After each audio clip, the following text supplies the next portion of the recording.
గిల్గిల్ కళ్ళు జిల్ జిల్ జిల్ జిల్ చక్కిళ్ళ ముత్తు పెడితే చిన్నారి ముత్తు పెడితే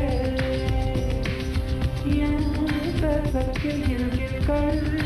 జిల్ జిల్ జిల్ జిల్ చక్కిళ్ళ ముత్తు పెడితే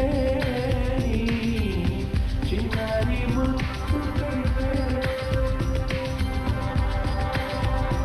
ఏ దేవి వరము